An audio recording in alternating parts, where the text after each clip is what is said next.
Welcome to the Cognitive Crucible, produced by the Information Professionals Association. Our website is information-professionals.org, where you can find links and information about today's conversation and get access to members-only content. Join John Bicknell and explore all aspects of our generational challenge, cognitive security. The Cognitive Crucible is a forum that presents different perspectives and emerging thought leadership related to the information environment. The opinions expressed by guests are their own and do not necessarily reflect the views of or endorsement by the Information Professionals Association. My guest today on the Cognitive Crucible is Dr. Matt Jackson, who is the William D. Eberly Professor of Economics at Stanford University and an external faculty member of the Santa Fe Institute. Matt Jackson, welcome to the Cognitive Crucible. Thanks, John. Thanks for having me here. The conversation I'd like to have with you today, Matt, will cover your recent article, and we'll have a link in the show notes, called Learning Through the Grapevine and the Impact of the Breadth and Depth of Social Networks. But before we get into this article and these topics, could we start by getting your assessment of the information and cognitive challenges facing global societies today? Sure. It's something we're all somewhat aware of and should be more aware of. It obviously, in the past few decades, we've seen an explosion in social media and the way a pretty dramatic change in the way we keep in touch with people. A lot due to the technological advances in the internet and so forth. But it means that pretty much everybody in the world has a microphone, and they can all be broadcasting at once. And it leads to a lot of information flows, which is great. And it means that we can be more connected than ever. But it also means that there's more noise and chatter in the world than ever before.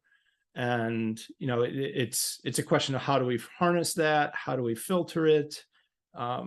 It's something that we are in constant contact with. It's affecting us whether we know it or not. And so I think, there's just a lot of challenges that come up both from a societal point of view and from an individual perspective. I mean, I certainly wouldn't want to be a teenager these days. It's wonderful to have all these apps and so forth and be in touch with everybody, but it's also daunting to know what everybody's doing all the time and to try and filter that out and to realize how biased your network might be, and that what you're seeing isn't necessarily representative of what's really going on. How do you make sense of what's going on? There have been very dramatic changes, and I'm sure we'll talk about some of them, but it's a fascinating time from a researcher's perspective, but a very challenging time to be a human. Yeah, concur with all of that.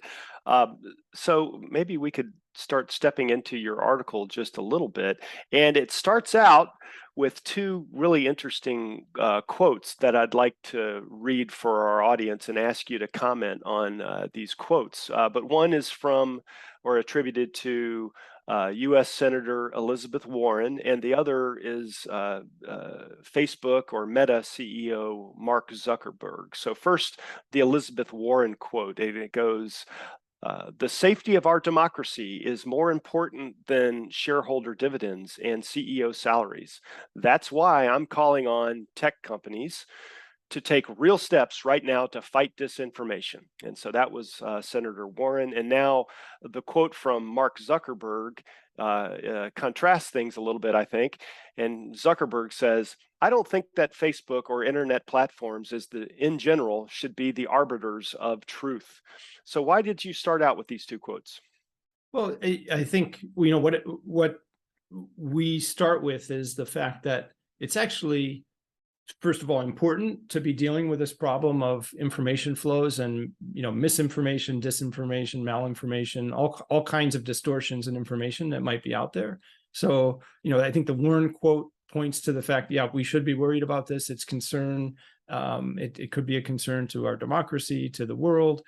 But then on the other hand, Zuckerberg's comeback is, why should we be the arbiters of truth?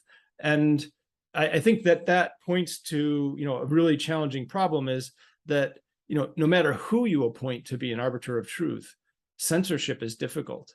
It's almost impossible to do completely objectively. How do how should we decide what people should hear and what they shouldn't hear? How do we make that distinction? Who should make that distinction? And I think it's almost impossible to find anybody who could do that without introducing their own biases or some biases. And, in addition to that, it's actually technologically challenging. So, I interact with a lot of people in the Silicon Valley, being here at Stanford and talking to some of them who actually work on this problem. One of the challenges for algorithms is it's very difficult to distinguish humor from distorted information. So if you tell a joke and it's got some weird part to it, a human knows that that's a falsehood, right? But that's what makes it funny. But an algorithm doesn't necessarily know, oh, this was a joke.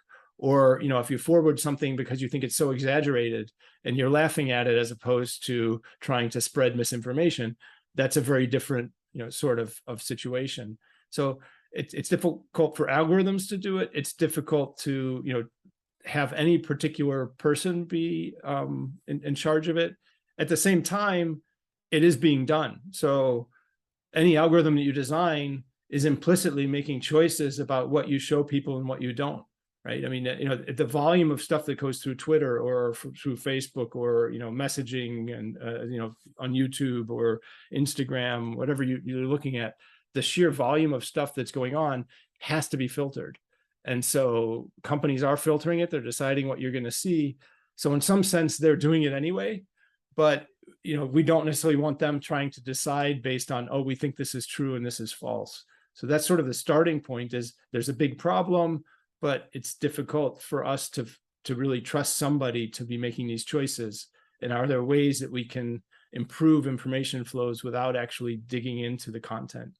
Right. 100% on that, especially your earlier portion of that response where you're talking about how difficult it is for algorithms to interpret things that would not be difficult for a human to interpret, like sarcasm or telling a lie just as a joke, whereas if you're face to face with somebody and someone, it's obvious to tell if someone is just kind of spoofing around, if they say, oh, it's raining outside, but it's really not. But an algorithm doesn't necessarily know that. And in your article, you go through a nice little example of you analogize this with the kids' game of telephone as well, and how easy it is to lose information as you go from like node to node to node to node in a network, right?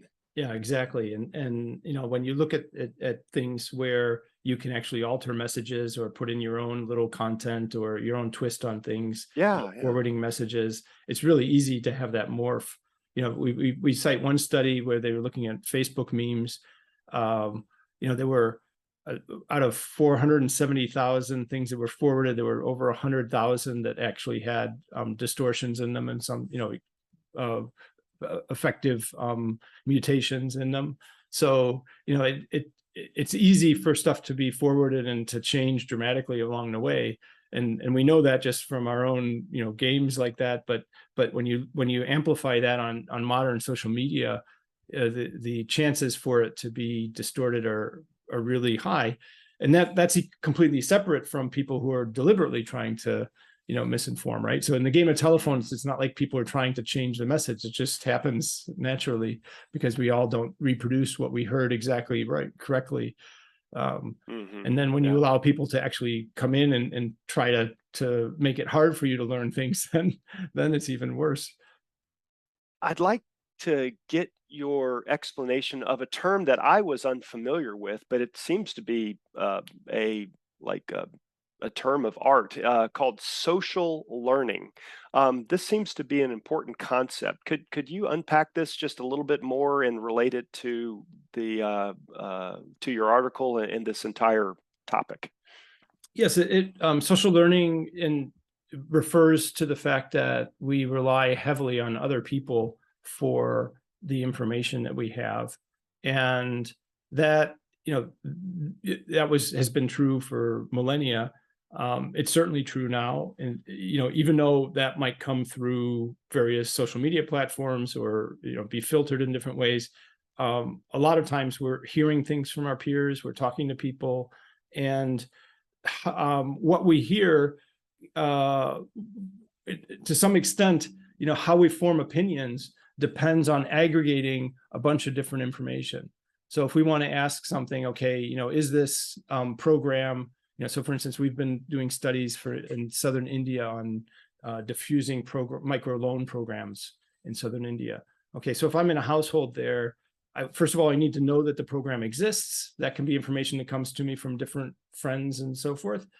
Secondly, then I might want to know, is this a good program? Like, what are the terms for this? Does it make sense? Have other people had good experiences with it? Is this better than the alternative sources I have for money? So that's going to be something where I socially learn, right? I'm paying attention to what my peers are doing. Maybe I see somebody else took out a loan and had a hard time repaying it, or maybe I saw that somebody else took out a loan and had a great time in terms of the things it enabled them to do. So I'm learning from their experiences. I'm talking to people. I'm asking them questions. I'm hearing answers. So social learning refers to this constant back and forth that we have, whether we realize it or not, in terms of forming our base opinions and the ways in which we eventually are going to make decisions. And so that becomes a network property, because our friends heard about this program from other friends and so forth. And and for instance, in that study, we can find that people whose network positions aren't as central as others have a harder time hearing about the availability of these programs, right? So if you're socially isolated, you're not going to be getting the information that could be valuable and could be helpful for you. So social learning refers to, how does information diffuse? How do we aggregate that information? There's a whole series of really interesting questions that come about when we start thinking about people embedded in a network of relationships, trying to form opinions and make decisions. Yeah, that is really interesting. And back to your beginning response there, I mean, social learning is what we do.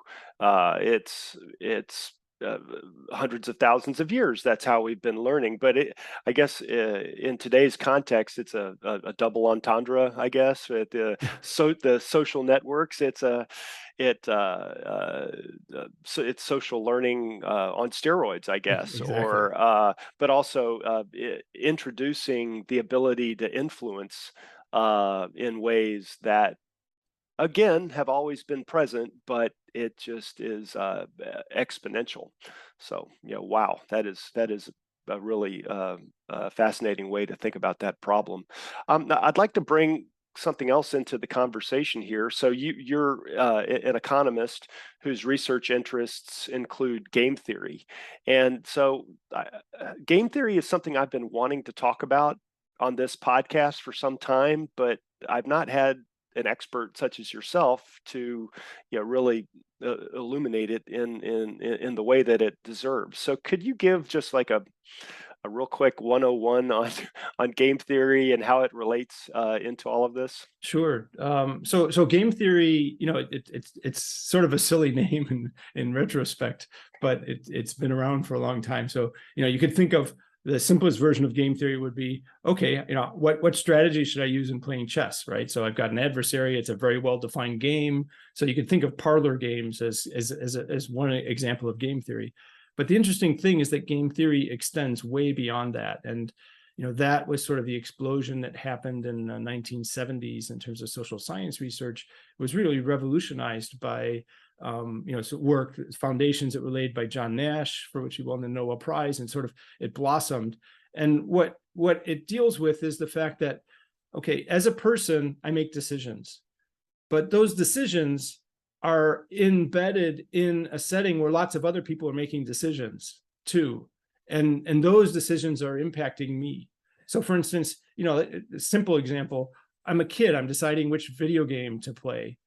That's correlated with what my friends are playing. Mm-hmm. So if they choose to play a certain game, that makes it much more beneficial for me to learn and to play the same game. So there's going to be coordination issues, and that means that if I'm thinking about is some game going to become viral or some product going to become viral. There's all these interaction effects. I can't view this as an individual consumer's choice. I have to think about this as an interacting system with lots of people making decisions simultaneously. And so game theory is designed to understand how do people make decisions in the context of interaction, where if you change the decisions of others, that changes the payoffs of me to making different decisions. So it's beneficial to play this game if other people are playing it. It's not beneficial if other people aren't. So coordination games, there's all kinds of different ways in which we interact, where game theory is really, very powerful. And it plays into the social learning we were just talking about. Right? I mean, I'm learning in a context where other people might want to influence that learning. So they could be changing the information I'm getting or trying to distort it. How do I learn in a context where I know other people might be out there trying to distort the information that I'm getting? Now I have to account for that, and it changes how I trust information. And so game theory is a tool for understanding those kinds of interactions and modeling those kinds of interactions and making predictions about how people are going to behave in these kinds of settings. Right, I see. So back up to the top, the big tension, or one of the big tensions that we're wrestling with at the societal level between the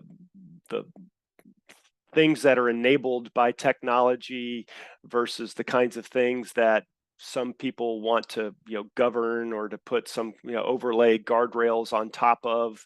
That to me seems like it could be thought of as like an optimization problem, where so your article talks about how we can develop some kind of a methodology which arbitrates that in a way that is fair and open and manages that tension. Does that sound like the kind of direction that you and your colleagues are going with this research?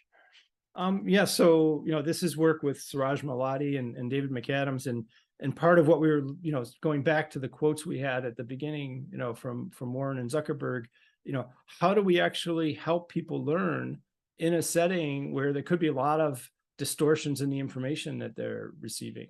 And so the simple observation, actually, if you boil it down to what we say in the article and what you can sort of show in terms of the mathematics, is that the farther things travel in a social network or just in a human network, the more distorted they're likely to become. So going back to this game of telephone, the first person you tell something to, they most likely can understand what you're talking about. The 12th person you're talking to probably is hearing garbled nonsense, right? And so by the time this thing's gone 12 steps, it's had a lot of chances for some kind of distortion. Maybe it's deliberate, maybe it was just inadvertent. Somebody forgot to say something, or you misheard a word or whatever. The message gets distorted as it goes further and further.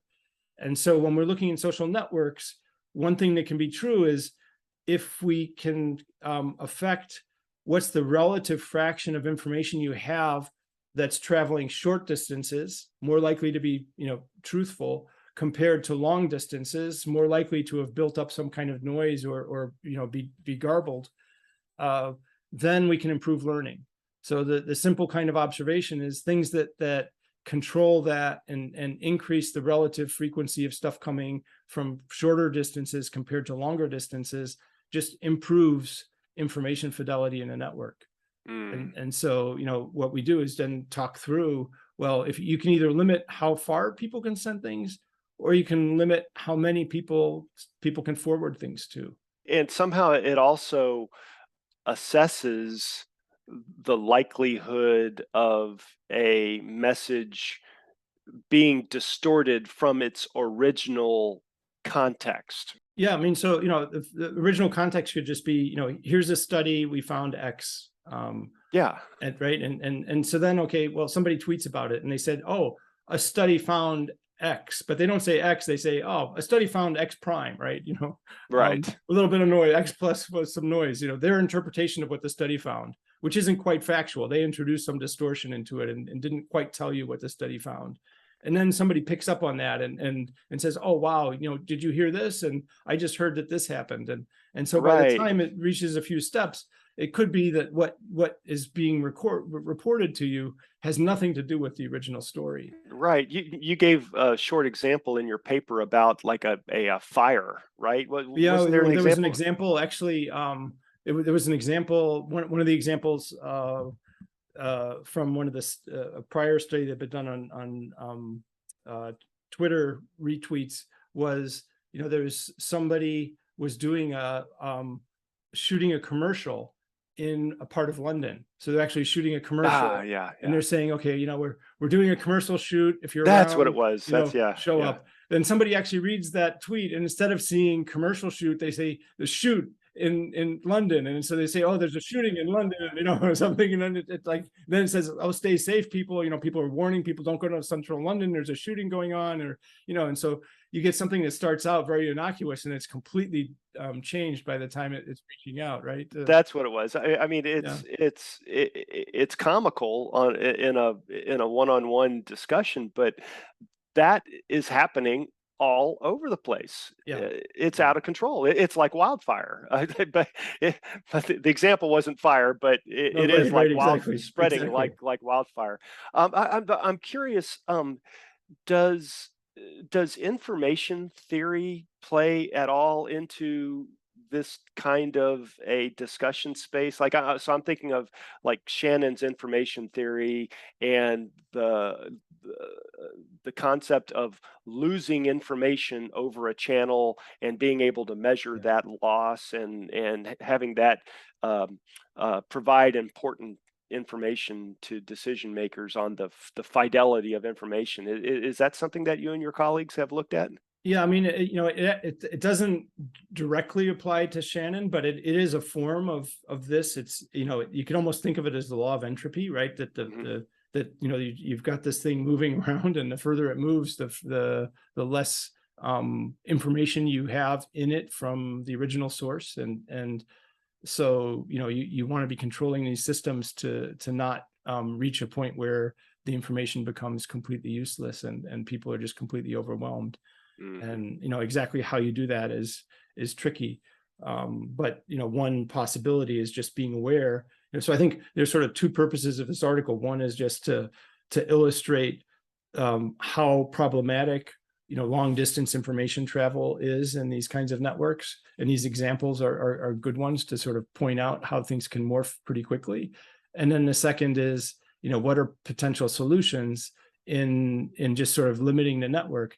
And here, there's a trade-off that we don't really explore in the paper. We sort of, are thinking of this as just one part. So, we can try and limit how far stuff can travel and limit the scope of how many people I can forward something to. That means that it can't grow exponentially. It can't be that it's going to go far out and lots of people are going to have a chance to add noise to it.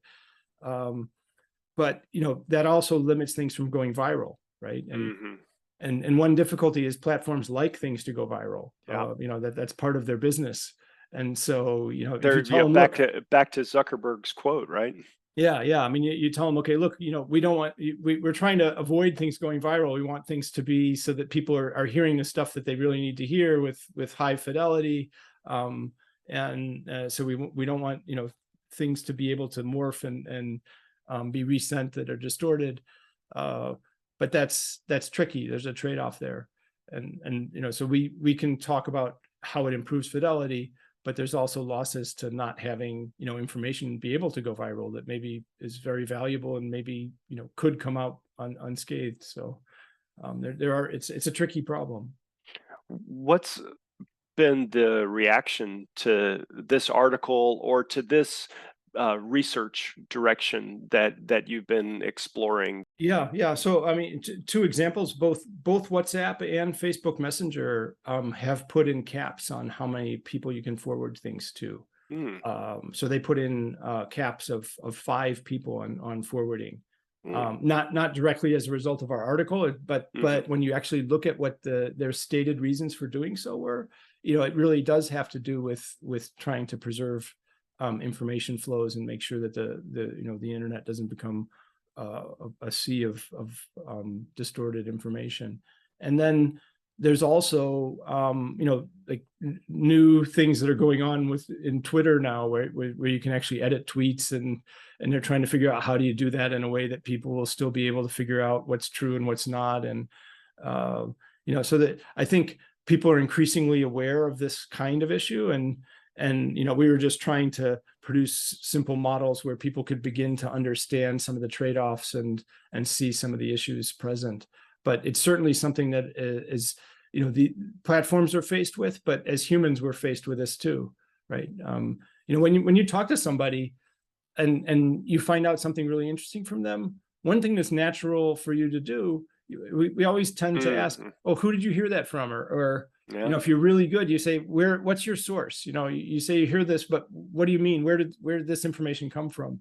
The more you can trace stuff back, the more you have some ability to trust it.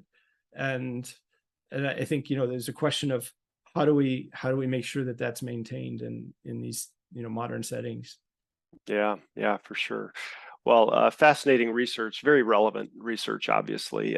Speaking of, we've got students, especially students at some of our military and national security institutions, who are looking for topics to explore. So what's a fruitful research question or two that you might offer to our audience? I think one thing which I haven't seen anybody really dig into, which I think is a fascinating question. So let me just throw it out there. There's a distinction between entertainment and becoming informed. And I think increasingly part of the reason that people reach out and are looking at things and even looking at the news in the evening or when you're watching some podcast or listening to a podcast or watching something, some particular show, what is it that you're doing? Well, a lot of it's entertainment, right? Some of it is advancing your knowledge, but a lot of it is it's kind of fun to listen to these. It could be creative. It sparks your thinking. And I guess the question is, given the fact that we eventually make decisions, we have to choose who to vote for. We make decisions in how we behave in our lives, what things we support, what things we're against. Those are all mixed in with entertainment provision plus information provision. And I guess, trying to understand how it is that we can produce systems that are both entertaining, but, full of real content and value, that's a challenge. And I think understanding, basic questions about why humans, socialize and interact with each other, and to what extent it's driven by pure entertainment and emotional attachment to the kinds of things that we're hearing versus, trying to make rational decisions about things. And I think the two are conflated, and it will be interesting to sort of understand how they, can be separated. Can algorithms do a better job of trying to get us to see things that are useful to us rather than make us emotional, right? So, there's a lot of questions about this that I think we just have no idea of what's going on there. And increasingly with modern social media, the two are conflated, right? That we're getting entertained at the same time we're learning. Yeah. So your question, one of your questions might be, I heard you say, how do we produce systems which are both entertaining and informing? Or yeah, I think that's part of it, because it seems clear that people want to entertain themselves. Mm-hmm. And there's, as much as we might say, look, I really want to be informed about certain issues, a lot of the information we're getting is through our day-to-day, choices of entertainment. And actually, there's a fascinating study that looked at, some of the changes in polarization in the U.S. And it traces part of it back to the advent of cable news. And what the advent of cable news did was offer a pretty wide variety of different media sources that could have different biases or slants as opposed to just a few news sources that were all producing more or less the same news. And so you went from something that was pretty homogenous to something that offered wide variety of things, but could also be, entertaining 24 hours a day. You could click it on at any point in time and then, see something. But, they wanted to, when you actually look at the amount of news information content in a given hour, a lot of it is emotional stuff, and the actual factual content can be fairly small. Yeah, it's just like if you were to condense down the let's just say the cable news, quote unquote, news stations, and condense it down into the bare bones delivery of news or information, novel information, it could probably fit into a 30-second soundbite. Exactly. But with commercials and all the infotainment that comes along with it, it gets stretched into a 60-minute segment. Something that I've found useful, and I wonder if it fits into your research question, but something I found useful is like some of the streaming services, or one in particular. I think it's Amazon, but like Amazon Prime, but I could be wrong about that. Don't hold me to that. But you're watching a show and the screen is uncluttered. But if you like tap on the screen during the middle of whatever the show is you're watching, they have like in a sidebar, like relevant stuff that is related to what is happening within the show. It could be like the actors that are currently like on the screen. You could like, oh, who is that actor? I forget. Oh, okay, yeah, that's William Dafoe, and you can actually tap it and get some more information about William Dafoe. There was a TV show on, oh God, it was like MTV or VH1. I'm dating myself. It was called something like Pop-Up Video or something like that, where they would play the music video, but they would overlay into the video like, did you know that the producer of this video performed this in like one take? Or they would have like just kind of like interesting little factoids that were related to whatever was happening in the video. In this video, David Bowie had 47 costume changes. I mean, it could be silly stuff, or it could be like, oh well, that's really interesting. I wonder if there could be some kind of like a fusion of like video content and little sidebar rabbit hole factoids, which could be what you were calling becoming more informed while you're being entertained. Yes, yeah. I mean, that's a great idea. I remember the pop-up videos. So, yes, right. Indeed. Somehow annotating these things and offering people more options to drill deeper and to follow things. Often we take out our phones and start, Googling something to try and figure out what's going on, right? Absolutely. I've thought of this as like we're kind of like omnivores when it comes to our content consumption. Like I'm watching a cable news show and somebody mentions something about something that they don't go into detail, and I pick up my phone and I check out the Wikipedia article on whatever that is, and so I'm simultaneously consuming information, probably not very well. I'm distracted, so there's loss of information transfer. But I've got my mind in two different information channels or more, and then my daughter comes and asks me a question about calculus, and so I'm trying to do multiple things at once, and doing none of them very well, probably. But anyway, no, that sounds like a really fruitful research direction. And thank you for doing this, Matt. Thanks for your time and your expertise. One last question: if you could maybe offer a book or some other resource that our audience might want to check out if they would like a deeper dive into some of these topics. Yeah, I mean, let me suggest two, actually. So one I've written, which is The Human Network, which is sort of a popular book, trade book for general public on issues of how people organize themselves, social networks, how we learn from others, but also, economic transmission of shocks and things like financial crises and contagions. So it's a wider scope than what we've talked about today, but I think very relevant for what we're talking about. And then another is there's actually a fascinating book by Joe Henrich that came out a few years ago. He has several popular books, but the one I'm thinking of is called The Secret of Our Success.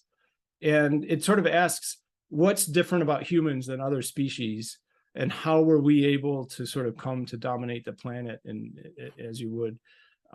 So, asking what it is that separates us from other animals and primates. And in particular, it talks a lot about social learning and collective intelligence and the ability of humans to transfer information and knowledge from one to another. And, I think one sort of, closing thought that is really fascinating to me is the fact that humans are able to communicate things to each other in abstract ways. So I can tell you about a place I've visited that you've never been to, but you can imagine it, right? I can say, I went to this place and it was this beautiful island and had, sandy beaches and nice palm trees. And I can paint a picture for you, and you can actually envision that. And that's wonderful. And that allows us to communicate in really deep ways. But it also opens us up to believing things that aren't true. I can tell you a story that's not true and have you, sort of begin to internalize it into your own brain. So I think that's, it's a really wonderful book for sort of setting that stage. It's I think there's so much that's interesting in this arena that there's a lot for us to learn. Professor Matt Jackson, thank you so much for being a guest on the Cognitive Crucible. Thank you, John. The Cognitive Crucible is the only podcast dedicated to increasing interdisciplinary collaboration between information operations practitioners, scholars, and policymakers. To find out more about the Information Professionals Association, visit us at information-professionals.org. Please support our podcast by giving us a 5-star rating and leaving a review.